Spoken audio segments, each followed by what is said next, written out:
नमस्कार प्रणाम भोजपुरिया भैया लोग। और सब बताएं कैसे बानी रउआ सब है। उम्मीद करता नहीं रउआ सब ठीक ठाक होगा भैया, और हमहू ठीक बानी। आज बहुत ज़बरदस्त मीटर लेकर रउआ सबके बीच में उपस्थित बानी।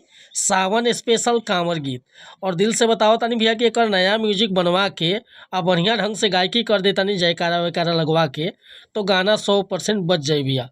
थोड़ा कोरस भी इमें करवाओ के पड़ी। तो चलिए देर ना करते हुए मैटर के शुरुआत कल जा कि कैसे गावे के बा, का एकर धुन बा, का लय बा। लेकिन वीडियो स्टार्ट करे से पहले भी एगो बात बतावल चाहो कि रउआ अगर नया सिंगर बानी और सिंगिंग में इंटरेस्ट बा, अच्छा मीटर के तलाश में भटकतानी, सही ढंग के गीत नहीं खे मिलत, बढ़िया तुकबंदी नहीं खे मिलत, मन पसंद के मीटर नहीं खे मिलत, तो भैया अगर हमरा चैनल पर आ गई बानी, एकदम निश्चिंत रही, निराश भइला की जरूरत नहीं खे। रउआ जैसन भी मीटर चाहत हो कब लिखवावे के बड़े भैया, बिल्कुल उचित चार्ज पर रउआ के फर्स्ट क्लास के मीटर मिले। काहे कि हम हर तरह के गीत लिखेनी, हिंदी में भी और भोजपुरी में भी, ट्रैक पर भी और नया सॉन्ग भी। तो ये नया सॉन्ग बाटे, अगर रउआ भी कोनो प्रकार के मीटर लिखवावे के चाहतानी, चाहे sad song, love song, orchestra song, चाहे भक्ति भजन, कोनो प्रकार के गीत, तो बेहिचक रउआ संपर्क कर सकीले भैया। डिस्क्रिप्शन में हमारा नंबर बा, और उचित चार्ज पर रउआ के गाना मिली भैया। गाना में कोनो शिकायत ना मिली, काहे कि हम हर तरह के मीटर लिखेनी, और वह सब चैनल पर जाके देखते हो खूब। तो कहल चाहो कि भैया अगर चैनल पर नया बन तो चैनल के सब्सक्राइब कर लें, बेल आइकन प्रेस कर लें, ताकि हर रोज रोज नया नया मीटर सुने के, देखे के और गावे के मिलत रही भैया। आज के गाना देखिए कैसे गाओ के बटे। एगो भक्त बड़ा भाव से भोले बाबा के दरबार में गइल बा, का कहता कि रउआ दुआरा प भोले बाबा आइल बानी, आ लेके कांवर कान्हे प खड़ी आइल बानी। हे देवता हमरो सुनी ना।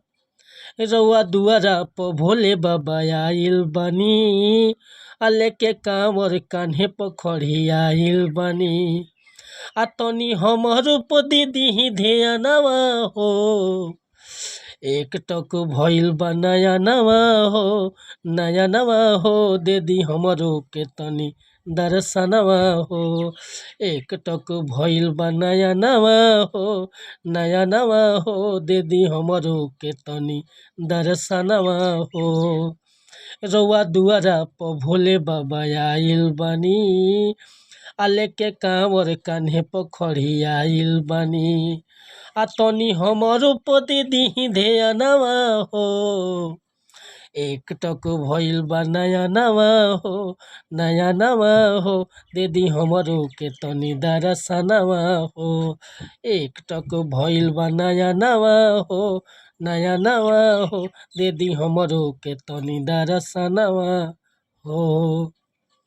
तब भैया ये मीटर लेकर वह सबके बीच में उपस्थित रहनी है।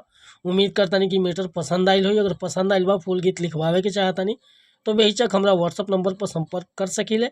व्हाट्सअप के नंबर बा 8874473128। कोनो प्रकार के मीटर लिखवावे खतरा, चाहे नया म्यूजिक बनवावे खतरा, कॉल या व्हाट्सअप कर सकता नहीं भैया। वीडियो पसंद आयल हो तो एगो लाइक करब, कमेंट करब, चैनल पर नया होखेम तो चैनल के सब्सक्राइब कर ले। मिला तनी फिर से अगला वीडियो में कुछ नया गाना के साथ, तब तक लिए अनुमति चाहता नहीं। नमस्कार प्रणाम धन्यवाद भैया। जय हिंद, जय भारत, जय भोजपुरी समाज।